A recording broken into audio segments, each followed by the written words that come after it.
bersyukur sekali kepada panitia Langgar Darussalam yang pengajiannya banyak. Ya, kurang lebih dengan masjid. Kadang-kadang masjid itu seminggu sekali, tapi Langgar ini seminggu 2 kali atau seminggu 3 kali, bahkan ada yang tidak ngaji. Ya, alhamdulillah.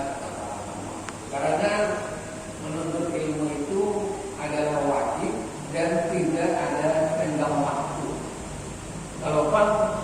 Kalau sebagai jadi ulama kemudian berhenti menuntut ilmu, tidak. Tetap aja mengaji, membuka kitab-kitab, belajar dan bertanya tetap. Kalau memang dulu masih muda, kita mendatangi guru jam 2 guru di sini. Nanti habis isya didatangkan lagi talaki dulu. Itu seminggu itu bisa sampai paknya ya, jadi belajar itu bisa sampai 30 pak yang belajar. Sehari itu bisa belajar 2 kali, bisa 2 hari. Sekolah, kemudian sore teman dulu lagi, pagi teman dulu lagi. Jadi tidak sempat untuk membaca apa sudah sempat. Tidak sempat karena sibuk mengaji. Nah, pada masa-masa itu, Pak, tapi setelah selesai sudah kawin, begitu isi anak, ada ingat lagi. Sibuk. Makanya kesempatan ketika mengaji aja. Tapi ketika kesempatan berdagang, berjual, ada duit, dan ingat lagi. Karena silau dengan gambar Sudirman itu. Ya, dalam sebuah kata-kata hikmah. Majal'ain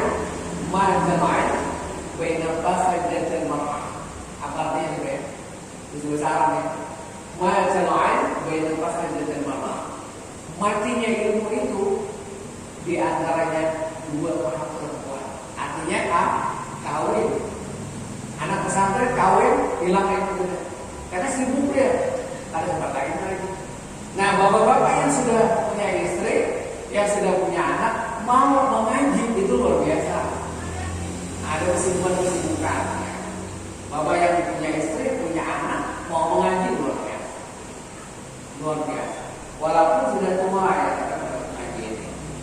Nah, para hadirin rahimakumullah, saya menceritakan dulu nih kisah ilmu ya. Men-share ada di grup masalah Darussalam. Ada seorang ulama dari Syria. Ulama dari Syria yang diceritakan oleh bapaknya, diceritakan oleh kakeknya. Kisah. Ada seorang tukang kubur yang sudah tua juga, kurang lebih berumur 50 atau 55 tahun. Diminta dari seorang perempuan, ibu-ibu yang datang ke kuburan itu di Syria, Damaskus ya. Namanya kuburan Dajjal. Kalau di Makkah Ma'na, kalau di Madinah Baqi. Kalau ditarik di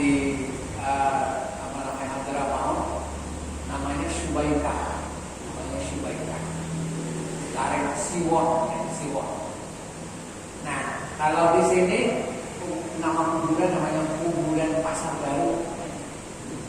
Kalau di Gunung Sayur namanya Bukit Asrama Bukit.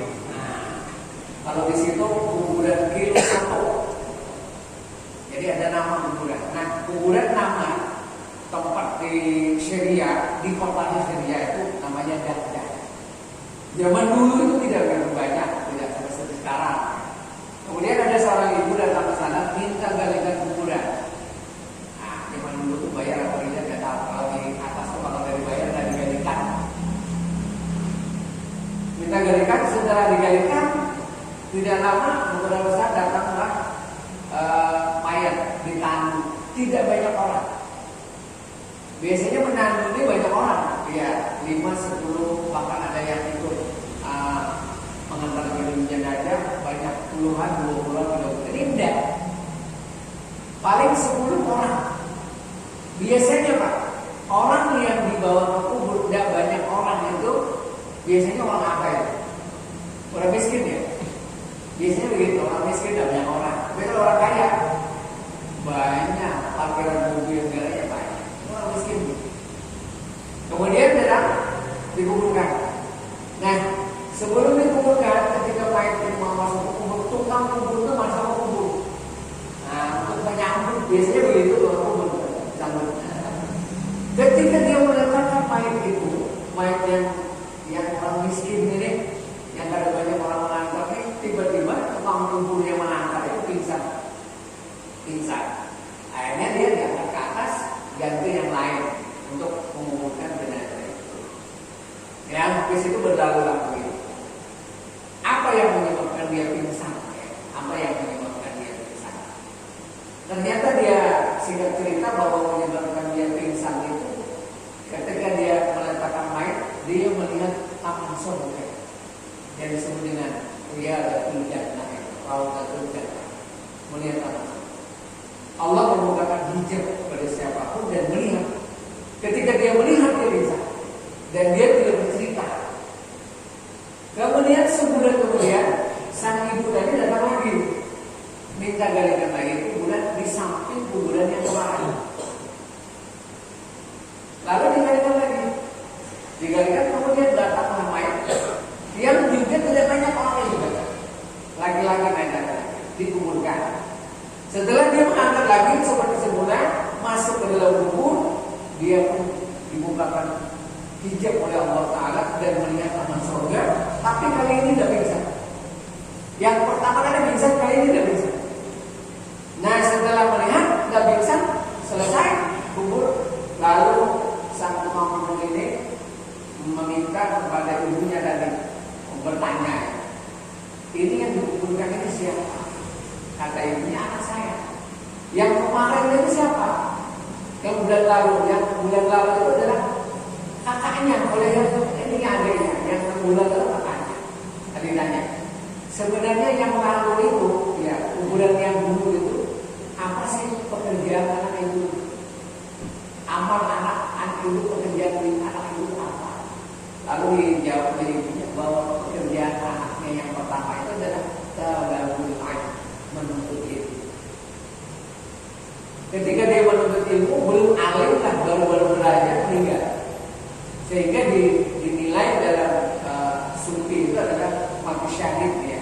Orang yang masuk fisabilillah mati syahid. Nah, ini dibukakan hijab dan dia menikah. Kemudian tanya lagi, laki-laki yang kedua itu siapa? Laki-laki yang kedua adiknya.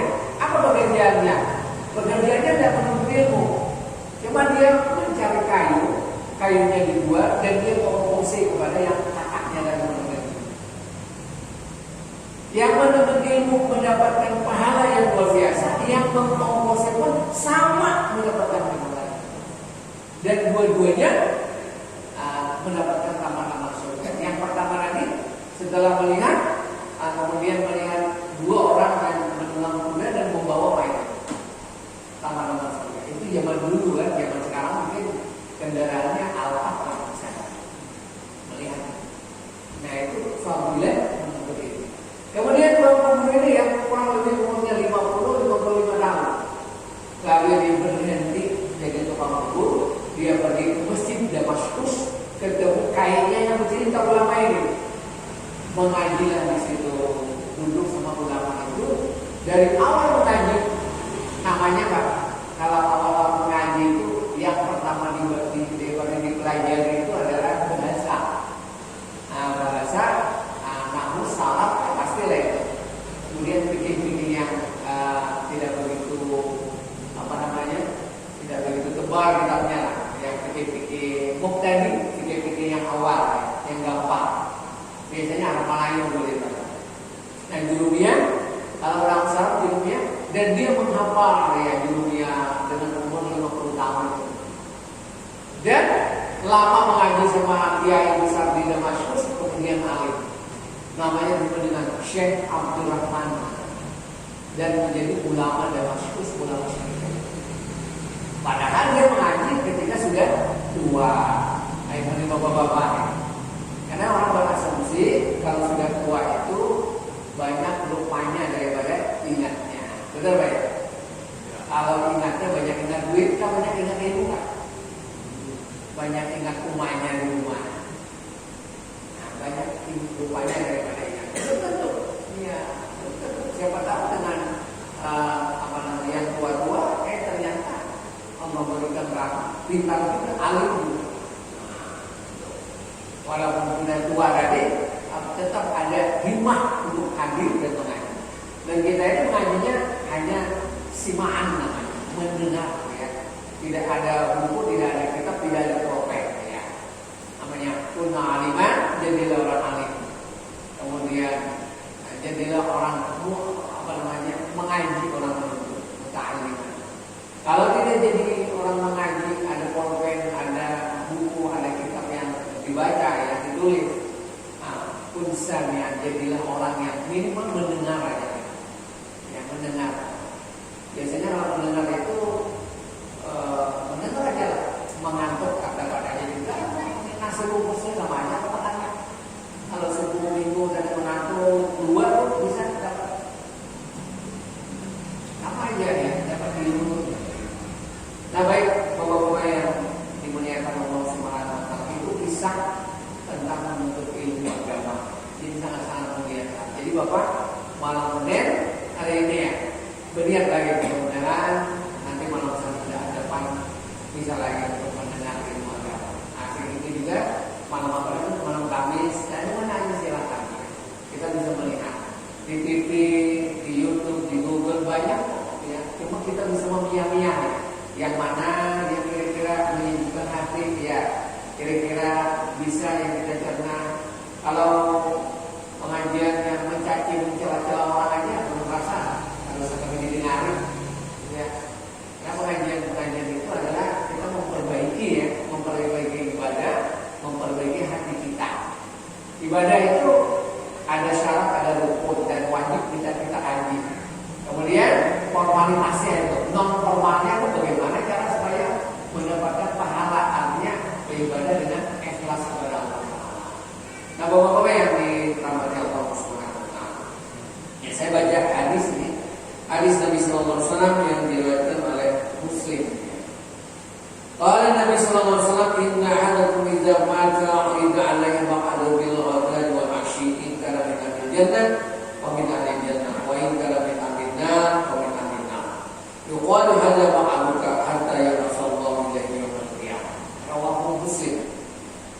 Inna ahadakum, apabila kalian meninggal dunia, salah seorang idza mata, setelah meninggal, urida alaihi maq'adahu, maka Allah Ta'ala melihatkan, mendatangkan ya, kepada dia maq'adahu, akan kedudukannya, akan tempatnya, bil ghadati wal 'ashi, pagi dan petang. Jika ada jannah, jika dia nanti termasuk ahli surga, penghuni surga nih, kuburan nih, penghuni surga. Jika nanti ahli jannah, famin ahli jannah, maka dia melihatlah teman-teman surga. Wa in kana min ahlina, maka jika orang itu bakalan masuk neraka, famin ahli nar, maka dia pun menjadi bulan-bulanan disiksa dalam namanya dalam kubur. Nah, kita membayangkan nih, bapak-bapak yang tidak mati itu sendirian loh, ditinggalkan, tidak ada yang menemani, tidak menemani kita ya, amal kebaikan atau amal keburukan. Nah kita ini kalau bisa mengalokasikan ya, memuhasabah diri kita nih, rapor merah, amal kebaikan dengan amal keburukan, kita sendiri yang menimbang. Gak usah malaikat kita menimbang, sekarang aja kita menimbang. Kalau kita timbang nih, aku ini banyak amal baik, amal buruk kan. Kayaknya tuh banyak yang buruknya kita ya. Ibadah kita juga mulai pemanas kembali. Karena kita masuk ke dalam surga itu rahmat Tuhan, bukan asbab amal ibadah kita. Ini bukan asbab amal ibadah kita. Dalilnya ya, wabtaghi fima atakallahu daral akhirah wa la tansa nasibaka minad dunya wa ahsin kama ahsanallahu ilaik. Nah ini yang di tengah. Dan berbuat baiklah engkau sebagaimana Allah berbuat baik kepadamu. Allah berbuat baik kepada kita, menciptakan kita, memberi segala kenikmatan kepada kita. balas seperti kebaikan Tuhan kepada kita, tidak akan bisa membalas. Punya guru kasih 1.000.000 tahun kamu hidup, ibadah siang malam, pagi puasa, malam ibadah, tidak bisa menyamai kebaikan Tuhan kepada kita. Ayatnya begini, wa ahsin kama ahsanallahu ilaik. Berbuat baiklah engkau kama, lihat dalam tafsir As-Sawi, kabis 5. Nah, kabis 5 itu wajahnya kama, kabis 5 itu mananya sebagaimana seperti Allah berbuat baik kepadamu. Allah berbuat baik kepada kita, wa in ta'uddu ni'matallahi la tuhsuha. Kalau kau mencoba menghitung nikmat Tuhan, tidak akan bisa menghitung. Jutaan tahun tidak akan bisa membalas. Nah, kita hanya masuk ke dalam surga rahmat dan ampunan Allah Subhanahu wa taala. Seperti yang dilakukan oleh para sahabat Rasul. Nah, sahabat Rasul itu disebut dalam Al-Quran beberapa kalimat, beberapa kata dan terulang. Kalimatnya apa tuh? Radhiyallahu anhu. Banyak artinya. Radhiyallahu anhu. Allah meridai kepada mereka. Lalu kita melihat apa yang dilakukan sahabat nih sampai Tuhan meridai kepada mereka. Nah, kita nih maunya nih ya dapat keridhaan Tuhan ya seperti itu. Karena makam yang tertinggi itu adalah radhiyallahu anhu. Ini sahabatnya itu belum mati loh. Ayat Al-Quran itu turun, maksudnya ayat Al-Quran itu diucapkan Nabi, sahabat itu belum mati. Yang kalimat radhiyallahu, nah itu belum mati sahabatnya. Kalau ada kata sahabat Rasul itu sudah meninggal, sudah dalam kubur, kemudian turunlah ayat Al-Quran radhiyallahu anhu, itu wajar. Tapi mereka masih hidup, sudah disebut oleh Tuhan radhiyallahu anhu. Kita ini apa? Belum tahu kan? Mulut biar-biar tahu. Tuhan meridai kan tahu, tapi mudah-mudahan Allah Taala meridai. Nah, dengan berkah menuntut ilmu agama, dengan berkah menuntut ilmu agama. Baik, bapak-bapak yang dimuliakan Allah Subhanahu Wa Taala. Kemarin kita belajar ini bulan merah kayaknya ya. Membingungkan ya bahwa dia sambungannya satu bab. Kita selamat dalam malakal maut ya. Bagaimana supaya kita selamat dari malakal maut? Menurut ya Datuk Fatimah anak Datuk Al-Sajari, beliau menulis dengan Al-Malayu ya. Dalam kisah beliau yang pertama adalah supaya selamat itu taubat. Ini sudah kita bahas taubat tadi. Taubat kepada Allah Subhanahu wa taala. Walau misalnya kita tidak ada dosa, tidak ada kesalahan, tapi tetap aja istighfar untuk tetap dibaca. Astagfirullah. Tetap dibaca. Karena itu adalah uswatun hasanah. Nabi juga membaca. Nah, banyaknya mudah-mudahan banyak. Kita baca istighfar mudah-mudahan banyak. Kemudian bertaubat kepada Allah. Nah, kapan yang terbaik membaca istighfar? Menurut dua ayat Al-Quran dalam surah Al-Imran ayat 17. Nah, ciri orang bertakwa itu ada 5. As-sabirina was-sadiqina wal-qanitina wa as-sabirina apa nama ayatnya? A'udzubillahi as-sabirina was-sadiqina wal-qanitin wal-munfiqin wal-mustaghfirina bil ashar. Ada 5. Pertama sabar, as-sabirina was-sadiqin, siddiq, as-sabirina was-sadiqin, al-qanitin, wal-munfiqin, berinfak. Tanda orang bertakwa itu ada pelit. Ini sembahyang hebat tapi pelitnya luar biasa. Wal munfiqin orangnya ada pelit. Kemudian yang terakhir yang lebih sulit, orangnya juga ada pelit tapi sulit itu diamalkan. Wal mustaghfirina bil ashar. Mereka beristighfar ketika sahur. Jadi istighfar itu sama. Ada ayat yang lain, ayat surah apa ya? Lupa wal mustaghfirina bil ashar mustaghfirin. Terbalik, kata-katanya terbalik. Nah, jadi yang sangat tepat itu adalah ketika sahur. Ashar itu sahur. Sahur kita sahur jam 3 dan 4 biasa makan sahur. Simpel. Nah, itu yang paling tepat. Nah, itu yang dilakukan oleh Nabi Yakub alaihissalam kepada anak-anaknya ya, anak-anaknya yang 12 itu, saudaranya Yusuf. Setelah mereka mengakui, setelah berbohong, akhirnya mengakui juga kesalahan dia membuang Yusuf ke sumur dan bilang kepada bapaknya bahwa Yusuf dimakan serigala. Nah, lagi saya panjang saja. Akhirnya Yusuf alaihissalam jadi nabi, jadi rasul dan jadi raja, jadi perdana menteri. Kemudian mereka dari Kanaan ini meminta beras dan lain-lain. Kisahnya panjang ya. Kalau difilmkan itu beberapa episode ya, Turki yang memfilmkan. Kemudian terakhir akhirnya mengakulah bahwa 12 saudara Yusuf ini adalah mereka membuang. Lalu memintalah kepada bapaknya untuk memintakan ampun kepada Allah Subhanahu wa taala. Jadi boleh kalau kita datang ke kiai minta doa kepada kiai. Datang ke kiai tolong doakan dulu. Nah, mudah-mudahan doa itu boleh. Datang ke tempatnya aman, tolong paman aman doakan dulu. Nah, boleh. Nah, ini dalil. Kemudian ujian Nabi Yakub alaihissalam, sa'astaghfirullakum. Nah, bacaannya begitu. Sa'astaghfirullakum. Sa'astaghfirullakum itu maknanya bahasa Indonesia, nanti aku akan minta ampun. Nah, nanti itu kapan? Tidak langsung Nabi Yakub alaihissalam tidak langsung berdoa. Tidak. Nanti sa'astaghfirullakum. Nah, nanti itu Nabi Yakub alaihissalam meminta ampun ketika sahur kepada 12 saudara Yusuf itu. Ketika dibaca doa dan Allah mengampuni saudara-saudara Yusuf, dan saudara-saudara Yusuf itu adalah termasuk orang-orang yang beriman dan bertakwa. Disebut adalah orang-orang yang suci ya, 12. Nah, ini yang diikuti oleh Syiah, ada 12 juga.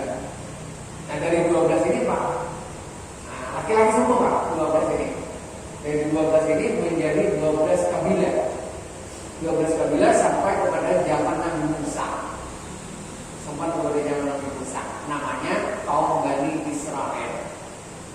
Sampai-sampai 12 ini, 12 kabilah ini akhirnya mengklaim kelompok-kelompok lah.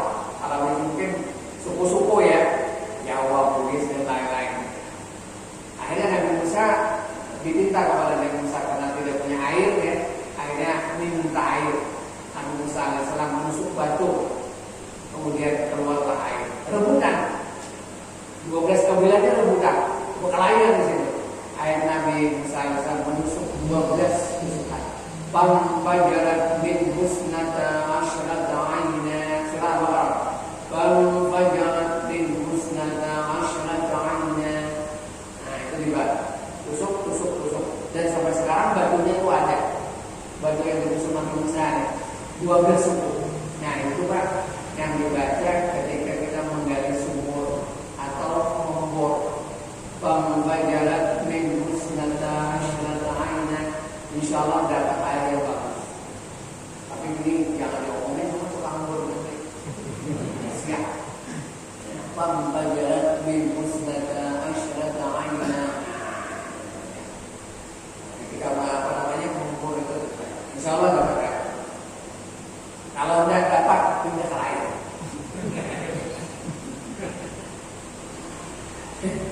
Baik, kemudian yang kedua supaya kita selamat di malakul maut ya adalah di sini tawadhu. Nah, ini sudah tawadhu itu bahasa Indonesia namanya rendah hati. Rendah hati. Lawan daripada takabur. Lawan daripada takabur itu bahasa Indonesia adalah sombong ya Pak ya. Nah, ini bisa hinggap di manapun. Bisa singgah di tempat orang kaya, di tempat manapun, atau di tempat orang miskin. Bisa.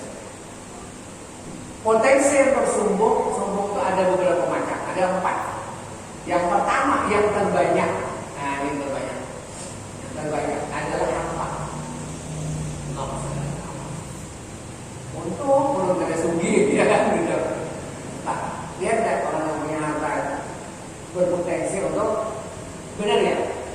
Sudah ya. Coba ya. Yang kedua adalah keturunan. Nah ini yang kedua ini ada ulama mengatakan yang pertama adalah keturunan, yang kedua harta.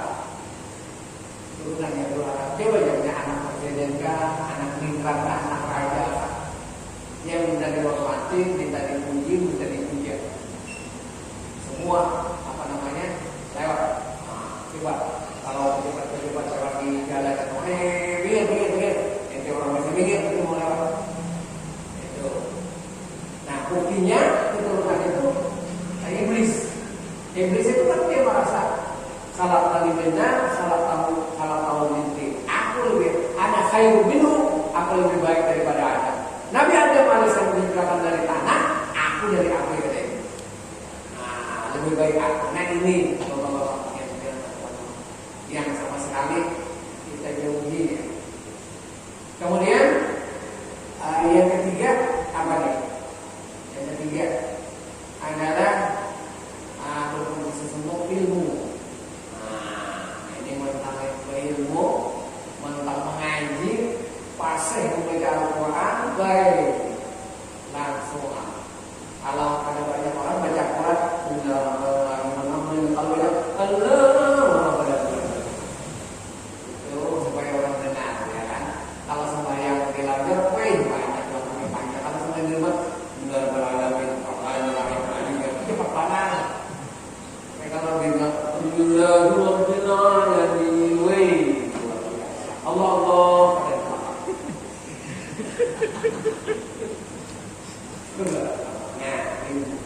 ya tiga-tiganya contoh ya, kayak kan contoh yang ilmu contoh. Ini contohnya dalam Al-Quran juga. Kalau yang takabir tadi contohnya dalam Al-Quran iblis. Ini tapi yang berilmu ini contohnya dua-duanya orang baik. Nabi Musa alaihissalam. Nabi Musa alaihissalam merasa yang paling berilmu pada dia. Nah, udah Tuhan tidak langit di atas langit ada. Ada lagi seorang hamba yang Allah berikan min ladunka ilma, namanya Khidir alaihissalam. Itu gelar Mulkan bin Baliyah. Mulkan bin Baliyah. Namanya gelarnya adalah Khidir alaihissalam. Nabi Musa berguru kepada Nabi Khidir alaihissalam. Di mana Nabi Khidir mendapatkan? Bainan bahraini al-taqiyan, di antara dua laut tawar sama laut asin yang tidak bertepi. Nah, sekarang namanya disebut dengan negara Bahrain. Tapi tidak di situ ya. Di mana tempatnya ya? Laut yang tidak bertepi. Di Syria ya. Di mana? Bukan di Laut Merah, bukan. Nah, itu laut yang apa namanya asin sama tawar itu tidak bertepi. Di situlah dapat Nabi Khidir. Nabi Musa alaihissalam berguru kepada Nabi Khidir. Nah, berguru. Banyak panjang. Jadi kita bapak-bapak mentang-mentang alim nanti ada yang lebih alim, ada yang lebih alim. Ya, ada yang lebih alim. Ini baru-baru belajar sedikit aja sudah luar biasa. Luar biasa. Itu memang kayak sama kau. Ya, padahal apa namanya jurang itu. Iya. Belum juga biasa bersorban. Nah, ada bersama bersorban. Mau bersama ada ini bersorban. Itu beberapa kali bersorban. Apa namanya khutbah aja. Kalau khutbah kita bersorban. Nah, udah melihat dulu sekolah itu pakai sorban, pakai. Tapi ada yang ceritakan beberapa dulu juga tidak pakai sorban. Gamis pun biasa, cuma luar biasa. Kawan di antaranya yang pernah bertemu Guru Abdul Majid, tua, miskin, apa namanya sepeda, buruk sepeda, baju buat. Yang menceritakan ini yang lebih senior, ya, termasuk Guru Samad ya. Kawannya Guru Padli itu Guru Samad, tua orang ini Guru Samad. Nah, Guru Samad menceritakan ngobrol, kamu ingat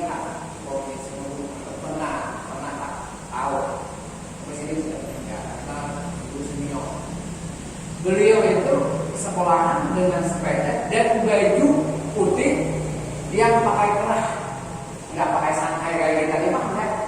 Pakai kerah, pakai mansur di sini. Baju apa namanya? Baju hem. Itu mengajar ke sekolah. Dan baju sini dua aja.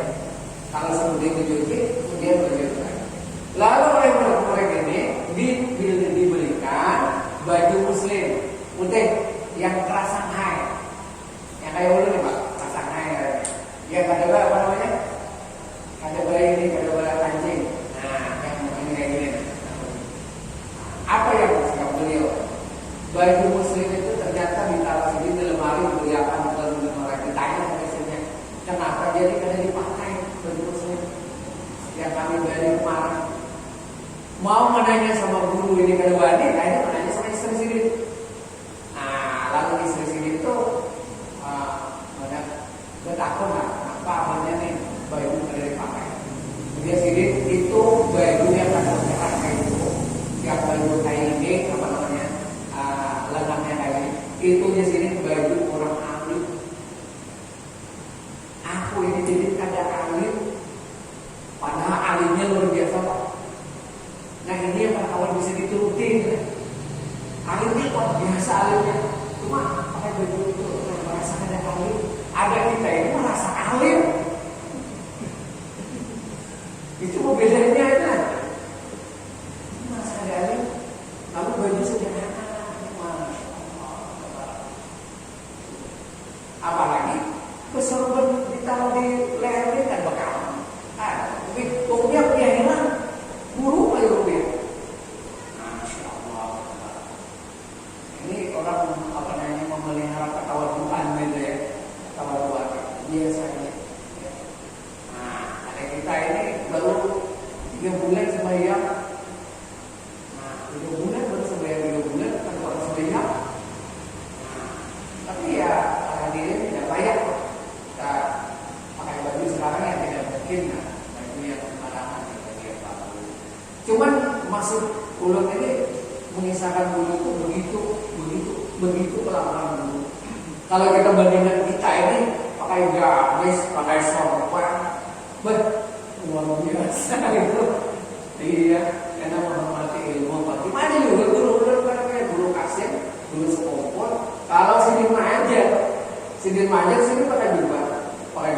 Ini pakai baju gamis, kemudian pakai jubah. Biasanya pakai jubah itu biru gitu. Beliau itu biru. Habis pakai jubah, pakai sorban. Kadang-kadang sorban biru merah itu, kadang-kadang sorban putih. Kemudian pakai ini lagi, pakai selendang lagi. Nah, lalu ditanya, wah dulu ini luar biasa, pakai dinas ini lah. Ya, di sini menghormati ilmu, bukan menghormati sidin, karena yang dibaca ini adalah nah, dulu sekumpul menghormati ilmu. Bukan menghormati diri seorang, bukan menghormati apa yang disampaikan. Jadi pantas saja teman-teman yang pakai serban, ya, boleh kan? Nanti udah pakai serban dulu nanti kalau biar kita ciumin tangan. Entah barang kalau pakai serban ya. Baik, bapak-bapak ini kalau dulu pernah pakai serban karena di bulu, karena orang pada datang menyebut. Nah, tawaduk tadi ya. Nah, potensi untuk sombong tadi adalah harta ya. Harta ya. Jadi bapak-bapak yang dimuliakan Allah Subhanahu wa taala, seberapapun kita masih ingat bahwa kita hadir di dunia ini tidak punya harta. Kita hadir di dunia tidak membawa satu kain pun apa kita telanjang. Dan apa? Kemudian Allah berikan karunia harta, anak-anak dan lain-lain. Dan sampai saat ini kita makan minum segala apapun. Bahkan alhamdulillah lah, kita punya motor, punya mobil, yang luar biasa. Ya. Kemudian ada ilmu juga sedikit, ya. Disyukuri juga ilmu yang ada. Disampaikan ilmu yang ada. Ya. Satu aja dari jangan pernah sombong. Nah ini ilmu agenda aja ya. Ada naik lagi nanti ada ilmu Ibnu Athaillah ya. Itu di atas lagi. Bagaimana kaifiat supaya tidak sombong. Nah di atas lagi ada lagi Pak. Ada tahapan-tahapan yang diyakini sampai kepada ulama-ulama yang mengaji ya sampai ke kitab-kitab itu tidak akan sombong dengan keilmuan, tidak akan sombong. Kemudian tawadhu tadi ya, tawadhu tadi.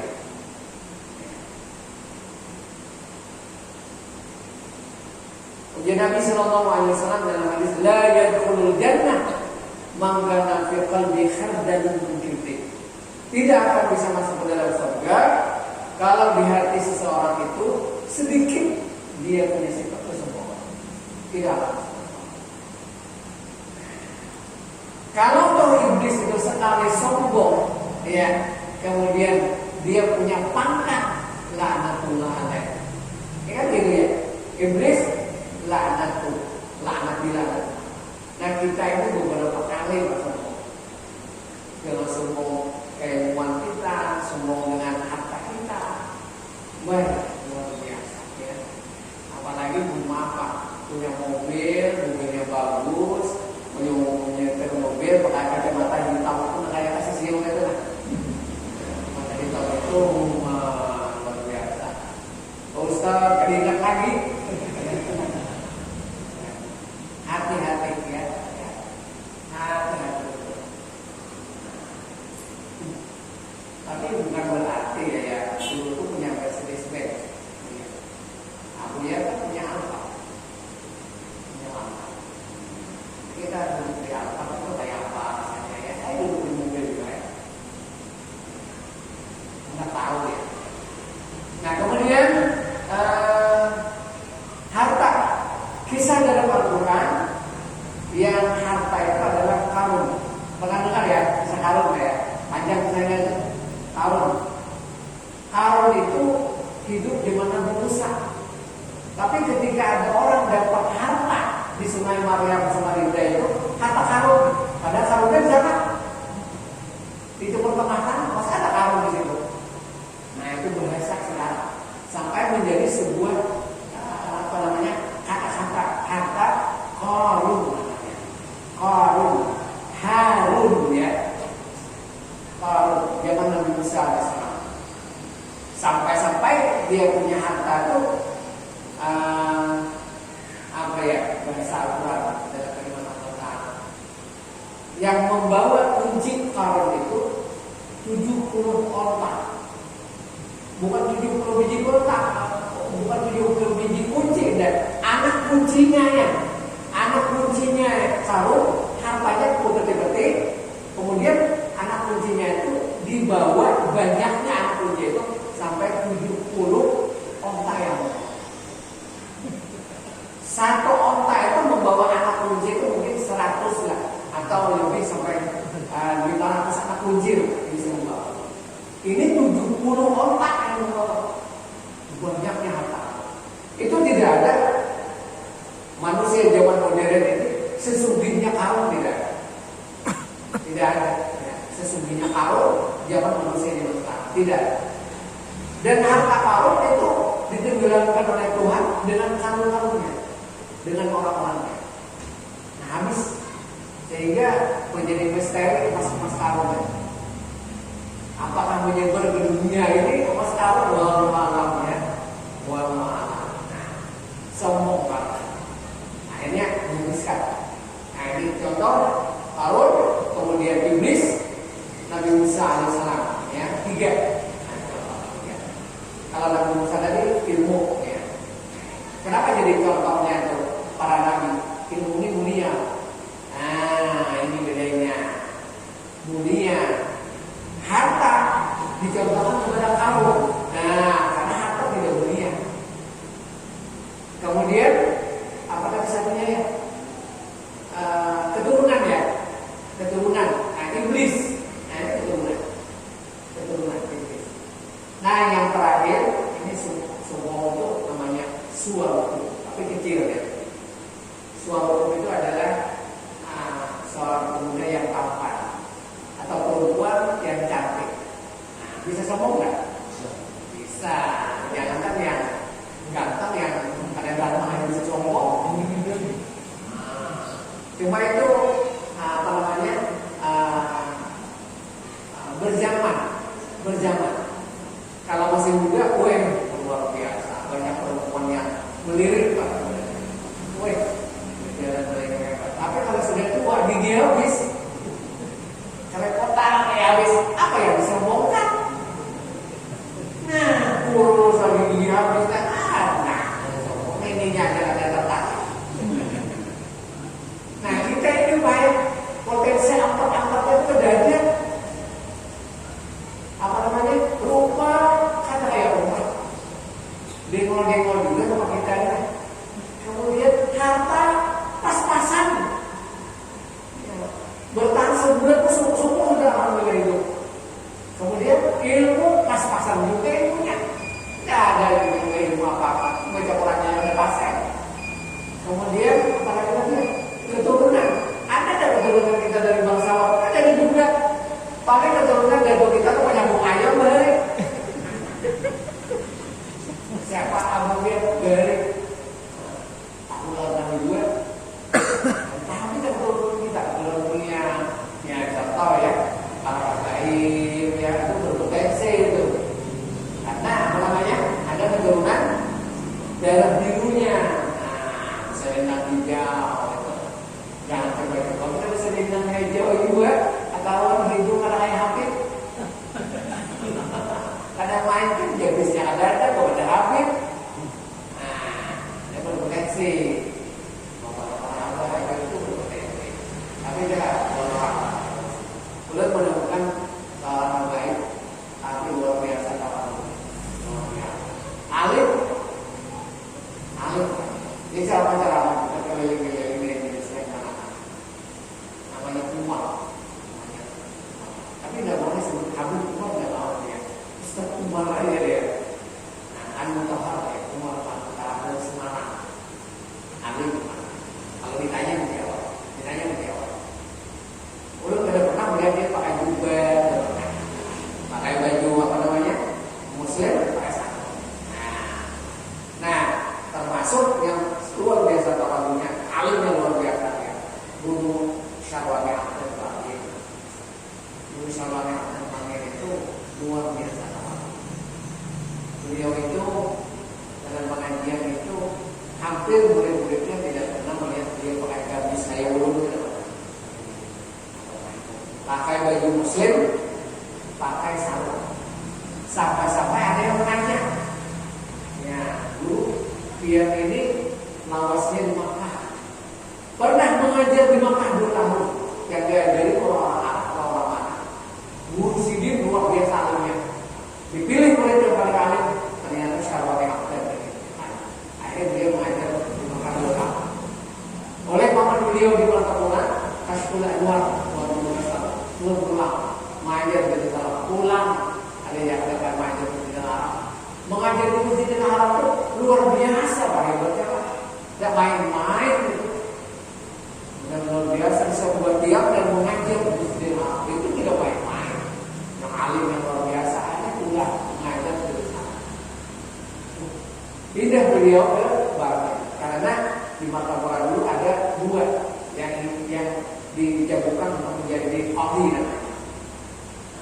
Guru Musim Kadri sama Guru Syarwani Ahmad. Akhirnya sedikit kan mau dijadikan kadri, pindah sedikit ke Bangil. Maka jadi ahli di Martapura itu namanya Guru Musim Kadri. Jadi di Bangil biasa aja, nggak tambah alim, tapi lama-lama dia tambah juga. Kenapa dia tumbuh kalau pakai garis, kalau pakai sarung, pakai baju Muslim aja, pakai baju jawab, sedikit di Matang Zubat itu, Matang Pikin Pak, Matang Pikin dan tahu ya, Matang Pikin itu dasarnya adalah Matang Zubat banyak kalangan meneruskan. Dari situ disebutkan ala ada rumah hukum itu, kebiasaan itu bisa menjadikan sebuah hukum. Kebiasaan kita di sini sembahyang pakai baju Muslim, maka itulah menjadi hukum. Kalau kebiasaan di Indonesia itu pakai baju gamis, karena kebiasaan pakai baju gamis ini adalah di Saudi Arabia. Sehingga orang Indonesia pakai sarung, pakai baju Muslim, dan itu sudah menjadi kebiasaan. Maka itulah yang dipakai. Kalau mau Muslim itulah baju yang terhalu dipakai. Nah,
Demikian Bapak-Bapak